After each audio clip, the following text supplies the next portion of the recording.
And we're back here at the main event, second hour. Well, Dale, it's officially here. It's Wednesday here. Follow us, YouTube Live, TME Media AZ.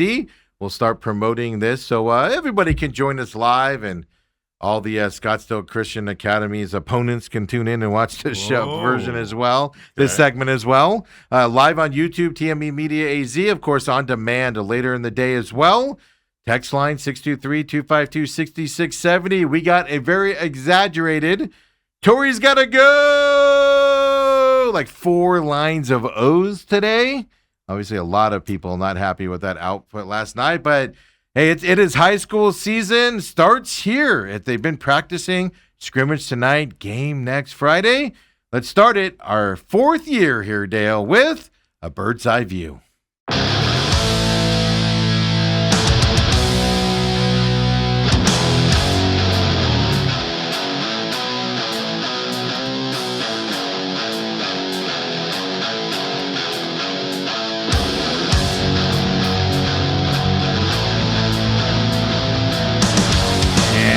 So they're 3-time QA state champion, back to back to back. I was trying to figure out how to do that graphic. You're making my life difficult, Coach Michael Sheahan, as we put his name on our graphics there. How you doing, Mike? Good morning. How are you guys? Can you hear me? Yeah, absolutely. You're good. We're actually rocking and rolling here today. I'm in like a green room. I know. It's pretty awesome right here. I don't know. I was just saying, are you in a media room? Do you have a media classes now or what? It's at SCA. I'm in one of the media rooms. They made a green room with a door on it and everything. And hey, Dale, I haven't seen you in a while. How's it been? It's been a lot. Hey, make sure you give me a call, and we'll do that launch that we were going to do in June. But, no, it's been a while. Yeah, it has been a while. You look good. Have you lost some weight? No, dude. No? You heard me. Did you? Okay, I was wondering if the volume was on in commercial. Could you hear me? No. That's what that. No, I'm up 20 pounds, dude. I appreciate it, but this angle that I have, the computer is working out really well right now. It is. It's not but looking if I lean up. back, it gets a little thicker as you go back. But no, I went on vacation. Everything's black. You got the black shirts. You got the black backdrop. That's perfect for you. It is it's black as thin, like thinning, right? So I'm up 20. We went on vacation in San Diego, and I gained 15 pounds literally in a week's time. In a week's time, we had just finished summer. I ate and sat on the beach like I was a straight walrus. Like that's all I was, like the whole time. So. Wow. Hey, Rob, before we get started on SCA stuff, Robert says, can't wait for the Hammond Bears talk. You mean the best team in the NFL? Like the best team in the NFL. Wherever they play. I don't care. Yeah. The Hammond Bears, wherever they are, as long as Caleb's leading us with that fingernail polish and all that stuff, we're good to go. We are okay. I remember last year, they're not very good. We stopped doing our show, and all of a sudden they're one play away from the NFC Championship game. So I don't know if I'm always right, but I'm always right. So just letting you know. Well, didn't we brought you on after that when they were – we brought you on, or we at least talked about bringing – I'm pretty sure we brought you on. No, we talked about it. Oh, we just talked about it. Yeah, because I get this text Good enough, because you didn't want to be – you didn't want to be wrong. It's okay. I always bring you. I'm wrong a lot around here. It's all satire, Mike. It's all satire around here. Listen, whatever we say, right or wrong, it's all satire. It's all satire. Of course. Hey, tell us about your offseason with your team. Obviously, new quarterback this year. Lots of seniors gone from last year's team. It's almost like a reset year. After 3 championship runs, man, what's the expectations? How do you keep these guys grounded? And all that fun stuff in the offseason.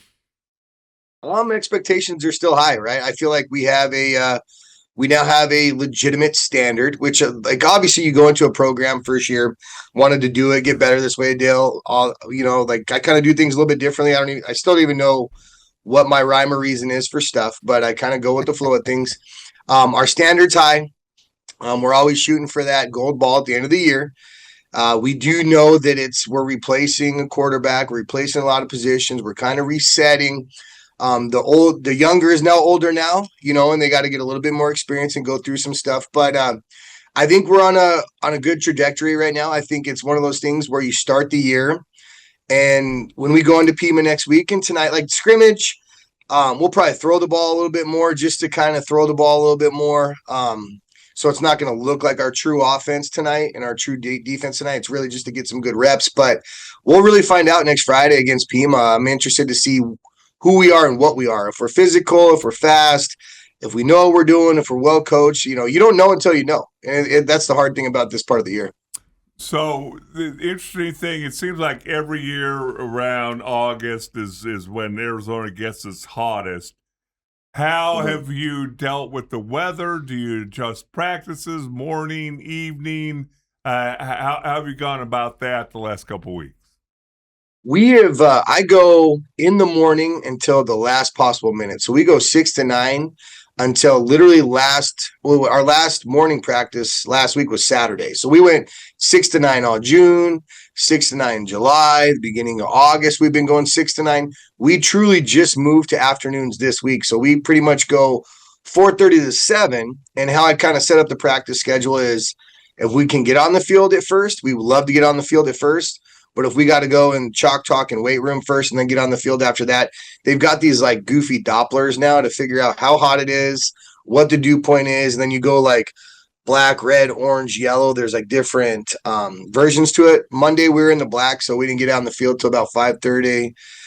Yesterday we were in the orange, so we were able to start right on time. So it really just depends on what that little Doppler says. But 4:30 to 7, you get a little bit better heat advisory because it is what it is. It's been cooler with the rain, but it also doesn't help the mugginess. Right. It's all over the place. Right. And you're spending all that time with other sports teams, that are starting up and things to that effect. So when you get pushed back, that goes to them as well, right? In terms of the practice times? Yeah, unfortunately, so it's hard, especially being a smaller school, right? And we are getting a new field built out across the street, and we're supposed to get a new weight room in the next couple of years.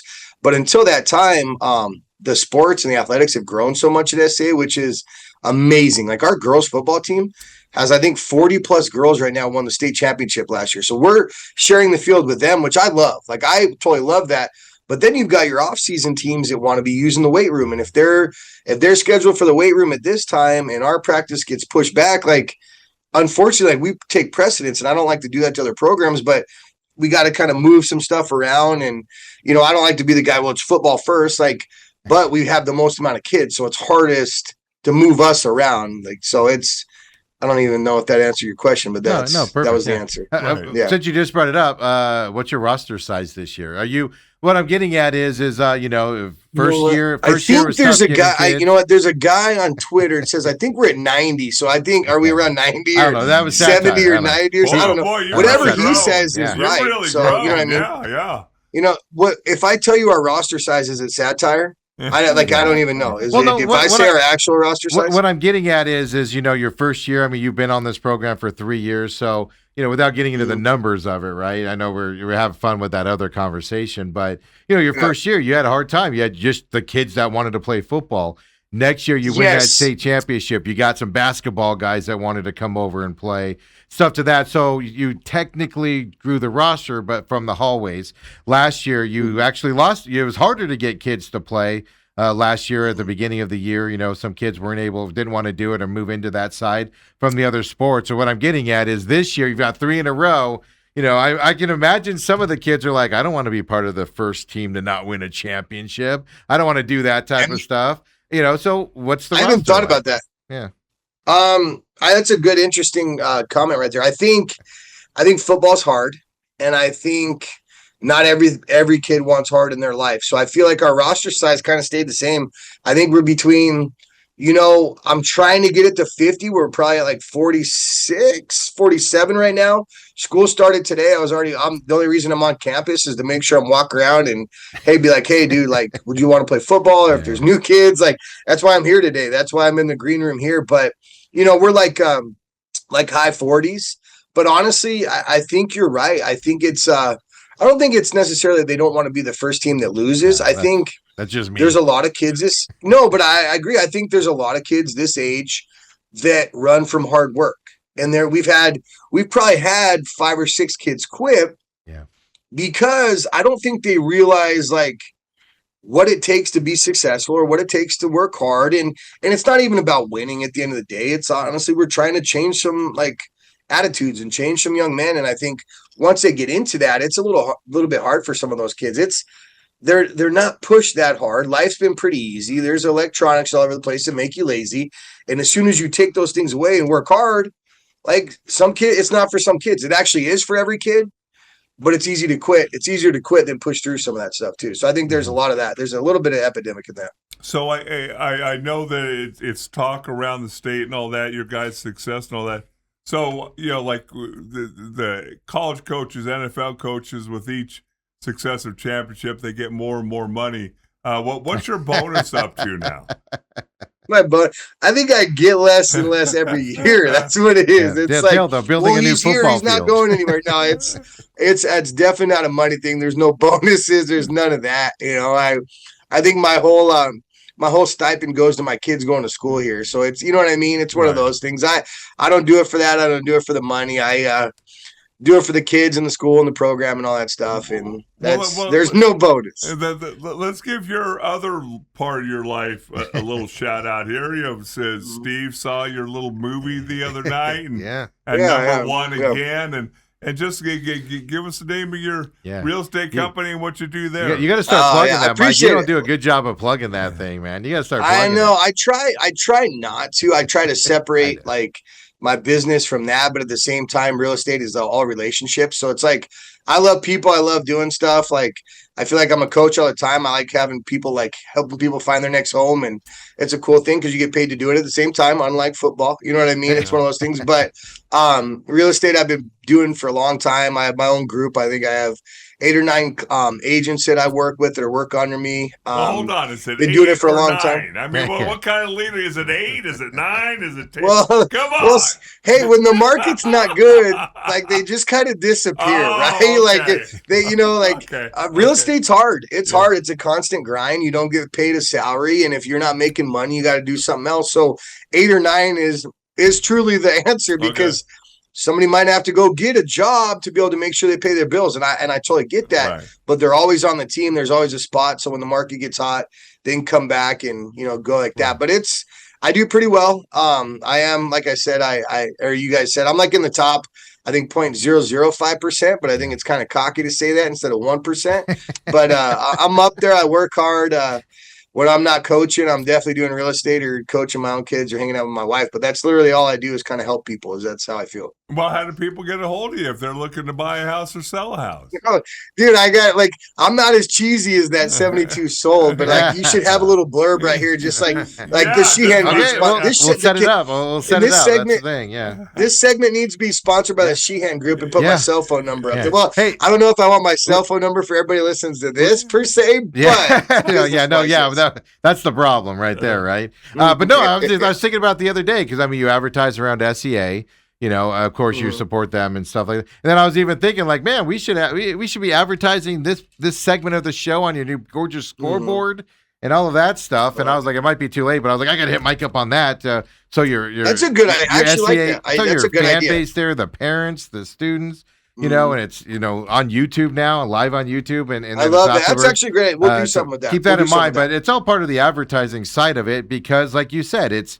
I've talked to a bunch of coaches in this off season, and a lot of them, you could tell the ones that aren't in it for the kids, they're in it for their own glory kind of and reliving into that. And there's a lot of them out there that are doing it for the love of it. And some of them are being kind of pushed out right now as well because they have to work the outside jobs and they can't do both and stuff to that effect. So I think it's important that we at least from our perspective, we support you guys as coaches as well with what we do here, which brings me to the next question. You start losing, nobody's going to care, right? And you start next week at Pima coming up here. Now, let me ask you this. It could happen. On the scrimmage tonight, is it just your team scrimmaging or are you having teams come up there? No, we're playing with some good teams. We've got LA Ironwood, who's going to be extremely good. They're a 3A team. They've got like 80 kids in their program. They're not even bringing like freshmen and sophomores. They're a built-up program. And then we have Gilbert Christian as well. So it's 2 3A teams that we are scrimmaging tonight. And this is kind of where I'm going to say, like, when you look at our sidelines compared to theirs, yes, we're successful, but we do good with what we have, right? So when you see, they'll probably have double the amount of numbers, but we'll compete like heck with them. That's why I like to schedule them. They're going to be great teams, and they're going to beat us up a little bit, but that's what we need right now. So now another thing that just happened, it seemed like a couple weeks ago that I read about the fact that there's been a few 2A schools that have have canceled their programs for this season. Mm-hmm. One of them was on your schedule. Yep. Well, what does that do to you guys and PowerPoints and how do you handle it? You know, it's I'm kind of slowly handling it right now. And I don't wish this upon any program, but I'm hoping a couple other programs maybe have that problem. Maybe they only have a JV program, because I would love. Listen, at the end of the day, state championships are cool, but it's all about the experience, and part of the experience is the regular season, and you only get so many games, right? So I don't want these young men to lose a game because of another program. So now we kind of got to scramble. There's like one or two schools that we've identified that could maybe play that week, but I don't know if they'll want to play us. If they it's a drive, we'll go to them. But the thing is, the hardest part about this week, this is hard for us.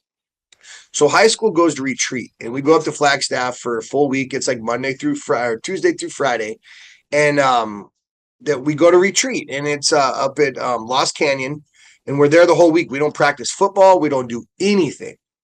Then we had a game. So Glendale Prep was supposed to be that Friday night. We would leave from Lost Canyon, drive down, get here, and go play a football game with 0 practices. Now, the kids get sick because they're staying up late and they're in bunk beds and all that stuff. So I have this little internal conflict right now of like, okay, do we play a game that weekend?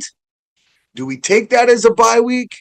Do I take a game away from the kids? And at the same time, I know stats matter to kids too. So you lose a game, you lose stats. And we've been pretty successful the last couple of years. So even in the conference meeting last year, I felt like people are a little bit tired of us, whether we have the better players or not. So we have to back some stuff with stats now. So it's almost like if you didn't vote for us, it's not a feeling. You're literally voting against something. So it's like there's so many different factors weighing into this right now. I don't know. There you go. You're turning into the SEC, right? Where you don't want to, if you take the bye week that week, all your competitors are going to say, well, they're trying to take the easy way out with the bye week instead of scheduling somebody. That is an interesting thing to think. How did you do last year? Because last year was the first year that happened with the no bye weeks. How did you do last year? I don't remember. You probably won it because you had a good successful. We did win, but it was like it started like we ended up winning that same game. It was like 56-14, but we were good, right? So it's just like it was a home game, which makes a difference. We moved it to a Saturday, which makes a difference. Yeah. You know, so it does. You get a day of rest. You do all those things. We were good. It was a good team to play that week, but it makes it difficult because now one of the only opportunities that we do have is we get here and then we'd have to drive another 2 hours to a rural school to go play, and the opposite way of Flagstaff. So, you know, we puts us on a bus for 6 hours after a week of no practice. Like, do you worry about injuries? Do you worry about kids saying, like, you know, all the things? Are we putting too much on a kid at this point? Is there too much worry about the stats and the wins and all that stuff where you stop worrying about the kids and their health? And there's so many things. There literally are so many things to that week. That's like the toughest week it could have happened. And it's week 4 in the season for people that are tracking at home. So what's also, one quick? Sorry, go ahead. No, go ahead. I was just gonna say, I was quoted by Ober in the Arizona Republic about and it wasn't like a shot, but I feel like last year they took the bye weeks away from us. And we are the smallest rosters, the smallest, and we have a good sized roster for our level, but there's rosters with like 25, 30 kids on it, and you're not giving that school a bye. I do feel like I never, ever, ever have opinions about rules and AIA and all that kind of stuff. But the one thing I will say, with the smallest level schools, taking bye week away is very difficult. You said that last year. It also doesn't, and it also doesn't help if there's a scheduling thing, because no one has a bye. So if one team's drops, you kind of like, it screws 10 teams, where if you had some buys, you can kind of move some stuff around, make it work, and everyone's happy. But we can't do that. We don't have that option, that luxury, and it's not our fault. Well, what about the other schools that are being dropped? Obviously, Glendale Prep doesn't have a Same varsity thing. program. There's no bye weeks. There's no Oh, I finagling. see what Like, you're saying. So their you weeks would know, be different than yours, so you couldn't buy it up. yeah. So it's just all those people miss that week, and there's nobody during those weeks that would be open Yeah, because unless another team drops. that's the thing that's a good thing you bring up. I didn't think about it. Is like seniors this year. If you don't get a game in that week, they're taking that experience away from them for that Yeah. side. And if you don't take away the outside noise and the talk of they're just shunning a game now to get healthy and be better, whatever. But think about it from the player's perspective. And they're like if it is their senior year or whatever, every game matters to them and to get out there and do it. So that is a great take. Say you have a transfer too. Last one. I know they like you feel like say you have a transfer. We have no transfers, so we're not worried about this. But say you have a transfer, that kid loses another game. Yeah, because he has to sit out 4? Yeah, 5. He's got to sit out 5. So if you don't have a game 4, then he's not playing until game 7 then. Right. Question that I'm sure you're going through this, maybe a little bit last year too, but the SCA were the darlings. You win a state championship. Oh, that's cool. They haven't won one since there were leather helmets and all that. But then you win another one, and now you win another one. It goes from it happened to everybody. It happened to the Cowboys in the '90s. It happened to the Chicago Bulls. It happened to Golden State. They're the cute, cuddly little things. And Steph Curry was so cute and all that. And all of a sudden they start winning 2 or 3, and they're like, "All right, I'm tired of them." How do you, your staff, and the players deal with that sentiment? It's interesting because it's always changing, right? I feel like, it was cool. SCA won the first year. Then all of a sudden we had this miraculous season 2. And like now, literally, and I get it because I didn't like the Patriots when they were winning, right? So like you get tired of the people, you get tired of the same thing. So, and I was also quoted for this, I feel like, I don't know if we were ever the darlings. Like maybe I wanted to feel that way. But I feel like we're the good guys. I do feel like we do things the right way. I promise you I do. I feel like we got great kids that do things the right way. So unfortunately, we become a little bit of the villain type stuff. And I feel like we're just going to embrace it. People aren't going to like us. Like, I hope they respect us because we do the things the right way and we've been successful in the right way. We don't recruit. We don't have gigantic rosters. We are homegrown. Our kids have been here since kindergarten. Like, I hope people can respect that. But I know at the same time, they're probably really tired of us. And I understand that. But that's not my fault. Well, I'm not here to worry about feelings and all those stuff. We're going to embrace the victim, or we're going to embrace the villain. We're not going to be villains, but if you're going to paint us as that, we're just going to play football the same and not change. We're not going to play down or feel bad for being successful. Well, I mean, you would do the same thing if you were an opposing coach, where you would be like, "All right, we got to get to this point, right?" You'd say all this stuff to your team to get them motivated, even though they know how good you are. So you get that element in football as well, and stuff to that effect. I can't tell you just from my out there and stuff. I mean, I've had interactions with some schools you've beaten a lot lately, that have a lot of talent out there and stuff. And that I've had fan bases just be like, what are they doing different there? And I've literally just looked at them like they look identical to you. I thought you guys were going to win that game, and they just get it out at the end, type of a situation. So I think the respect's there, but I think what a lot of people get caught up on is the getting their teams ready to play and focus and stuff like that going against the best, right? You're going to fire them up that way, just like you would do out there. I think I'm cheesy. I think that's why maybe I'm different because I tell my boys I love them all the time. I don't like to say this out loud, but sometimes I'll cry in front of them. I'm very vulnerable. I have real conversations with them. I'll pray with them, and we're reading a book together right now. So it's like, every program wants to be like, slam, we want to beat this up. We want to do this. Like, there's an emotional, vulnerable culture part of this that's huge. And I think that's the difference in us. Who's reading a book is a program. Like, I'm sure coaches tell them, like, their players, they love them. But, like, I think our bonds are great. I think our assistant coaches love on each other. Like, when Dale was there, like, he's still going to dinner with those guys and lunch with those guys. And I think it's a culture thing. It's a love thing. It's a growing young men thing. And if you make football the last thing, then you'll be really good. Well, I mean, just as a side note, I can tell you, just to add on to that, just when I'm out there, it's funny. I always joke around, like I get treated like I'm somebody on the team.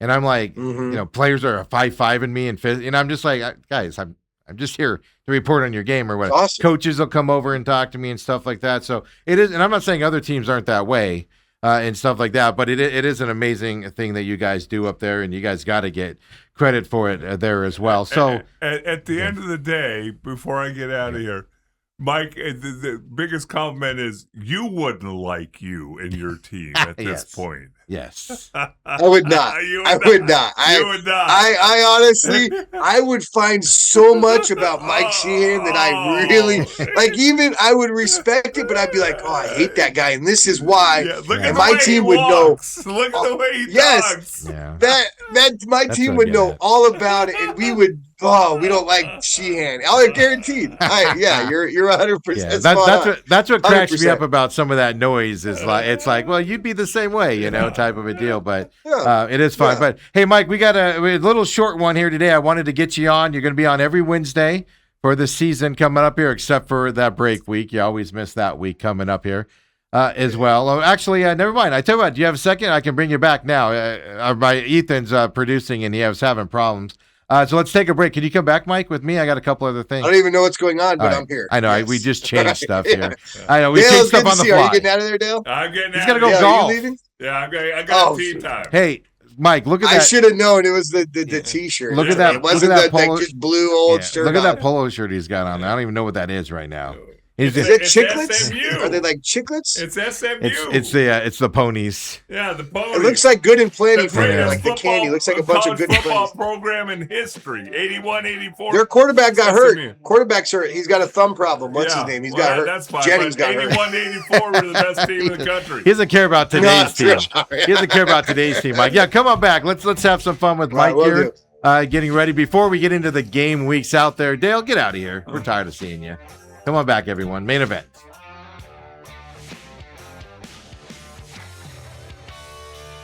And we're back here. Main event. Testing out this new thing we got here. Dale takes off here. He's going to go play a round of golf. Getting out a little bit early for the heat sets in and the rain comes rolling in today. But Mike Sheahan's gracious enough to stay with us here for another segment. We literally are doing this on the fly, Mike. So let's make sure we can hear you. Fine. That's fine. Can you hear me? Yeah, where everything's fine. Hearing everything. We had to kind of rebuild the setup for you here, and we were working on it yesterday and this morning, and some unknowns going into it. But it was scrimmage tonight. Last year, obviously you want to get out of this healthy. Last year you had a young player that dislocated his knee, if I remember correctly. But broke a femur. Is that what it was? Femur. During this event here, so you want to be healthy tonight, right? Yeah, I will say this.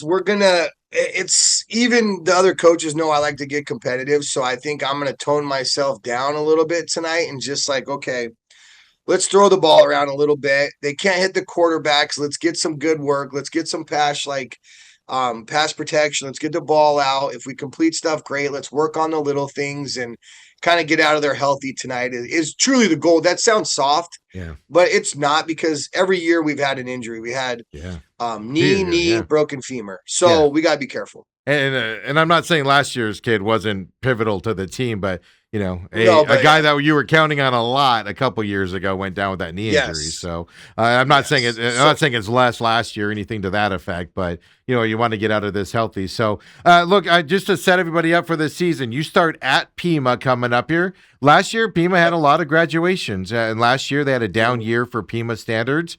Obviously, those kids are a year older coming in. It'll be more competitive coming up. This is for your first game, and you go to Pima for your first game, right? What is that? 2.5 hour drive for you? Yeah, down 2 hours, 45 minutes. It's a haul. It's definitely a haul, and they're going to be. They were, Pima'd last year at the beginning of the year. I think they were young. They were all that stuff. There was a lot of hype. It was a Thursday night. There was rain. There was like all of the things. They had driven three hours. Like their quarterback got hurt in their scrimmage, so I feel like the Pima we got at the beginning of last year was not the Pima at the end. They were, in the Santan game in the playoffs, I was watching that the other day again. They were right there until the end. They threw a pick six, changed it. Like so they definitely got so much better throughout the year.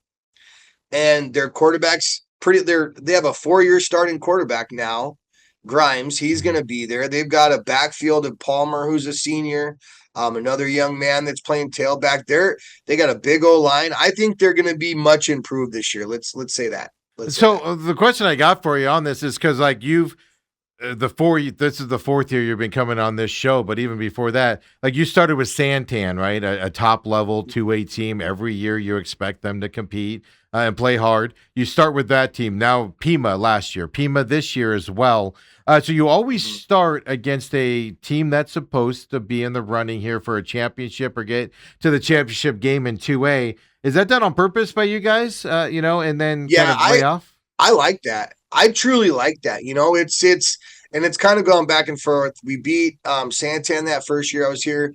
Santan beat us up that first game. Well, that was at Santan, and then you went Santan. Yeah, so we won at Santan, and then they came to our place and they beat us. And then Pima, we won last year, and now we're going to Pima. So I like having a good team in the beginning of the year. Like, let's see where we're at. Right, we don't get to play these guys in region, so let's play them now. It's usually like a good playoff matchup, right? So it's I like doing that, and I truly think like doing that early and seeing what you got early is only going to help you for the long haul because our region will actually be much improved this year. I will say that our region will be much improved. The coaches are awesome, like it's really getting better. So I feel like that's going to be more of a challenge. But in years past, like we had Coronado and stuff like that, and there was a couple games where like. There was. I'm not trying to be. No, you outmanned them. I mean, the basic line is you outmanned them. They didn't have. Yeah. So like, with lack of better words, yeah. So I think it's. I think I always like to have a challenge and build those open games a little bit tougher than most people. I don't want to go in soft. I want my guys getting better fast, and just continuing throughout the season. Yeah, you got Borgade. You got Tonopah Valley, who was down last year after being really good the year before. They'll be good though. They got a lot of kids. There's a 900 kid school. Yeah, well, that's what I mean. Yeah, and they're coming to you. That's an early game. I expect them to be improved this year. Then Borgade Catholic. I mean, they were good last year, playoff team. Yeah, and you guys got them coming up in week 3. The week 4 is the scheduling mishap there with Glendale Prep canceling their varsity season here as well. Then you got the regional action. So yeah, this isn't. On paper, this is some tough schools you're playing at the beginning of the year. And, a lot of teams will want to play the soft schedule first and then kind of go into that side and you do the opposite. And in the years past, right, your second, I think it was your second year, second championship, right? You did not have a good regular season record. You were losing those games early. 6-4. Yeah, and then you guys turned it on. Yeah. Well, we start 1-3. I think it was 1-3. I think we started 1-3, and it's our same situation as what you have this year. Is what I'm getting at, right? New quarterback, you had to break in. I remember that first game. Loved your quarterback the last 2 years to death. But that first 3 or 4 games in that season, it was a little rough. It was rough watching Sean that first game against Santan. Because, listen, Santan is extremely well coached. They're a good football team. Like, they're probably favorites this year, to be honest. So it's like we got them this year. They were favorites that year, and we had a miraculous season, like whatever you want to call that. Like, but they were favored, and then kind of we were favored last year. I think they're probably going back to favorite this year. So there's good programs in this. And, that first year with that first game with Sean, it was definitely a learning curve, and it takes a while. But by the halfway through that season, Jean was throwing beautiful balls down the field, and I didn't want to name him because I don't want him to hear me saying how bad he was. No, he knows. Like he left for college on Monday, and he's going to compete for a job at Chapman University. So it's like he's grown so much from that first game. That was his first ever start, and Carson Reed. And he was a lineman before you guys converted him over to the quarterback position. So you have that same situation going to this year, right? New quarterback. Yes, you're getting Dickerson back and a few other players that were great, really good players last year for you guys. You're getting those guys back, but lineman, your center graduated last year. I think your center right Sam's guard. Back. No. Thank bejesus. Sam Watkins is back. Oh, he is back. Oh, okay. Oh, yeah. He's just been around forever. He's been starting for us since his sophomore year. He was I'm not going to lie to you. All-state. I'm not going to lie. Is he a doctor by now? Is the question. No. Yeah, he's just I been assumed he starting was just so a graduate. long. Yeah, okay. Yeah. I'm No, not it's a up on good. your roster. I love having him back. He's the Yeah. anchor. He's definitely, and he's got a younger brother, Ben, who's a sophomore, who's going to play some tailback for us. He's him and Elrod are going to be like a thunder and lightning. We keep calling it like how the Lions were with Jamar Gibbs and Montgomery. That's what I feel like they're going to be.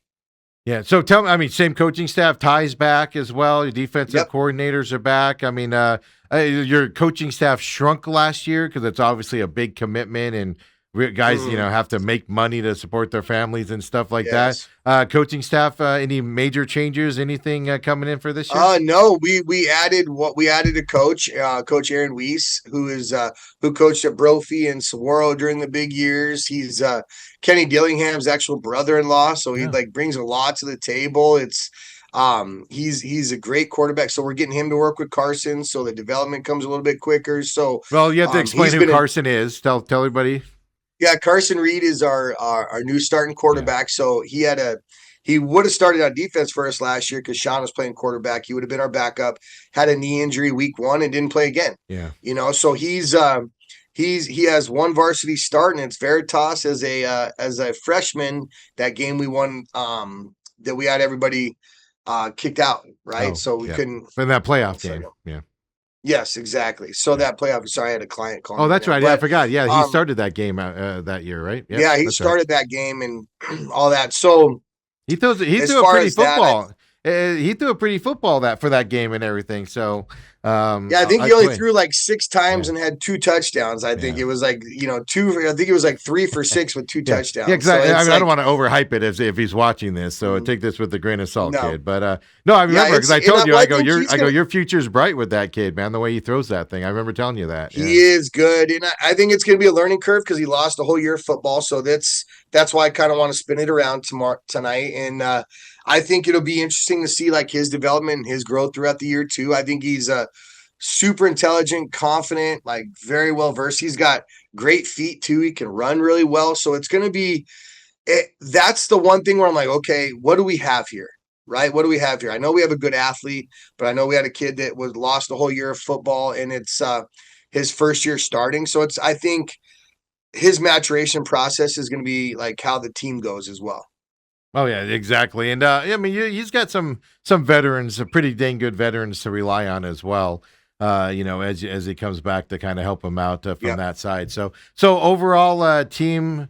I know it's early in the season. Everybody thinks they're winning everything. I know you actually take a different outlook on this. You're more like me with more of a realistic side here as well. But I mean, just looking at going into this season, a lot of unknowns. Tell me about what you're anticipating, what you're looking forward to, and for the whole season. I'm interested to see what this team becomes. Am I cutting out? No, you're good. Cutting out, or is it clear? Okay.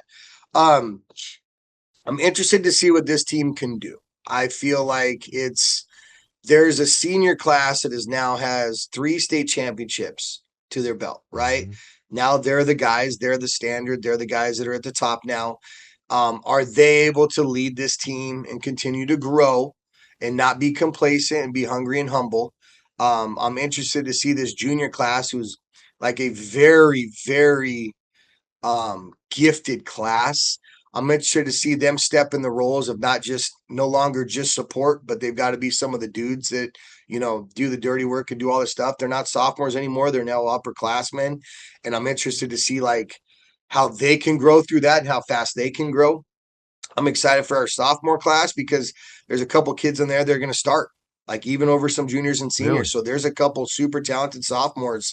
They're going to be starting. And honestly, like our freshman class, I'm excited to see them. We have a pretty large freshman class that came in. We only lost like 1 or 2 kids to other schools. Everybody stayed here, which is the first time in a long time. And I think I'm excited to see them. There might be 1 or 2 that do actually, play some legitimate minutes on Friday nights too. So I'm interested to see. Like last week in the middle of the week, we were in the dog days, and I just felt like we were dragging, and we're in pads, and it's hot, and it's just like we've been doing this for a long time, and I felt like, man, we're not going to be very good. That's as a coach, that's how you feel. But I think as we've gone, the kids have started to really enjoy being out there again, grow each other, start to lead, and I think we can have a great season. it just depends on what our maturation process is and how quick and how late, and if we can continue to grow and like love each other and grow through that. It'll be interesting. It's always like a book. Every season's a book. It's just you don't know how it's written yet, and you're just trying to fill out the chapters at the beginning. So I mean, like so you had it. Your first year was 3 years ago. People don't know what a legend you have to live up to. Every year you've been there, you've won a championship as a head coach, right? So your first year, you don't get one. Everybody's going to be like, fire him on the spot, right? But I mean, so you came in that year with an older classman there, right? With an experienced quarterback and stuff to that stuff. Yep. Went on that run. Then you kind of had to rebuild that next year. Still got there, and you beat some good teams in that playoff to get there. Quite frankly, yes. I'll just tell you, you shouldn't have won a championship that year on paper. You guys were able to get it done with Santan Charter and their D1 studs that they had and stuff. Well, Tonopah, Santan Charter, Pima, man, that was like Santan was stacked. Tonopah had the kid that's playing at Hawaii. There's kids that are playing D1 football from that year too, now. Yeah, exactly. Then they're playing. They're not just sitting on the bench. They're actually playing. Exactly. And so you went through that rebuild there, and then last year, the third time you had more of a senior class there, and now rebuild again. My question is, a lot of times you see with coaching staffs, not just the head coach, but offensive, defensive coordinators. A lot of times that rebuild becomes more of a struggle because I'm not going to say last year was easy, but it's easier when you have seniors and guys that have been with the program for 2-3 years. What's the excitement level for you guys as coaching staff with you and Ty and everybody on that coaching staff to kind of have a blank slate again and have to work it? And you're going to coach harder this year probably than you did last year if you just to get this team up and adjustments and stuff to that effect. So what's that? How do you keep that fire going as a coach?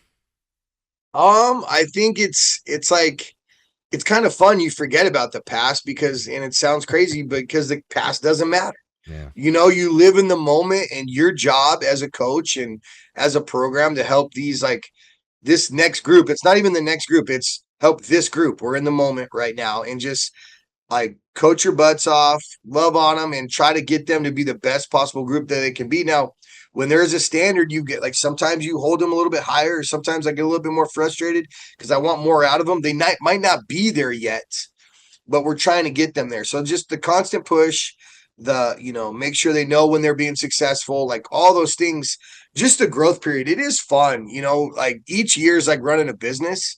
And you've got to figure out what do we need to do different here? Why is this not working? And if you're a coach that always puts something on a piece of paper and you're just going to follow that, and we're only going down one alley, then you're not going to be successful. You've got to be ready for everything, and we're just going to deal with it as it comes. And the thing that I noted, for 2A specifically, as I've gotten down from the 6As and 5As. The coaching staffs in 2A, they're seasoned as well, right? And they've had success, especially the topper level ones are what I'm talking about here. And it's legitimate. I mean, people knock 2A a lot and say, "Oh, SCA wins too easy." There's 4 or 5 teams here that are equal to you, and then it's just a heavyweight battle to see who can win it. And I think that gets lost a lot with the competition, especially with you guys winning. ALA, these last several years, I don't know how they'll be this year, but last several years, that's a hard team to play. Santan Charter. Yeah, it's like they smoked us last year. Yeah. They smoked us last year. Late in the season. It's there's some great coaches. You got Santan, Pima, ALA, Veritas. Like even now Cortez has got coach. Like they got a guy in there that's going to do some stuff. Yes, man, it's like if anybody has any negativity about that, they're crazy, because it's like there's so much good football in the entire state, and the influx and people that have moved here, everything's a trickle down. So every program is much better. There's more people live here. There's better coaches. Everybody wants to live out here. Arizona's probably in the top 10 for football in the country, I think, if you want to rank it by states, maybe higher than 10. So you're going to have a trickle down, great coaches, great players at every level now. Yeah, I mean, it is amazing to watch. And just in my getting into 2A, just every year the competition, like I said, unfortunately, you have teams that you just outman, right? They can't get kids like the old Coronado. They actually, the Dons, they had a really tough football team. They just had 15 people on their squad. They couldn't get more kids to come out for football. But that was a hard, dominant team that if they had the right kids, they would have been competitive and, against the schools and stuff. And it just, that's things that just gets lost with the other side of it. Now, let me ask you a couple guys. Caleb Murphy, he's back as a senior? Yes. Caleb's phenomenal. That kid is Pfeiffer also back this year. Yeah, Isaiah Pfeiffer, Murphy. You've got those are Kyle receivers. Olafson, Sam Watkins, Dom. We've got some guys that started as sophomores: Luke White, Nathaniel Elrod.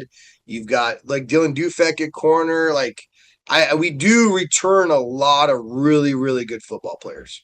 Well, yeah, people don't know that your JV squad has been really, really good these last couple years. I don't think they've lost a game in 3 years. Is it 3? I know years. It's been 2 because Dale's son-in-law was coaching that team, and that's all we hear about, right? Is from that perspective. Oh wait, maybe 3. Is it maybe 3? It was just 2 years. Maybe it was like one loss early 3 years ago. I believe. I think you're right. So I mean, these are kids that have had success at the JV level. A lot of them dress for the game. They just don't get into the game. I know there's rules on that and stuff. So you have a program now, like you said, of guys being built up to come back here. So by the time they're starting consistently as juniors, they've played a lot of successful football within your program, and that's had to have helped with the success out there as well. So no, I agree. I agree with that. Well, Mike, every Wednesday next week we'll look ahead to Pima coming up, and I'm excited for that game. It's at Pima. That's a tough place to play. Last time you played there, if I remember correctly, you guys lost by a last-second field goal. I know there's some controversy. There's controversy. I don't get into the controversy everybody else does, but everybody says when you go to Pima, you better be prepared to play 12. And I don't necessarily feel that way, but that's the sentiment. I think they care about their football. I think they're well coached. I love Coach Wilkins out there. So I think, we lost on a last-second touchdown. Was it a touchdown? We stopped them on 4th down. They went to go kick a field goal.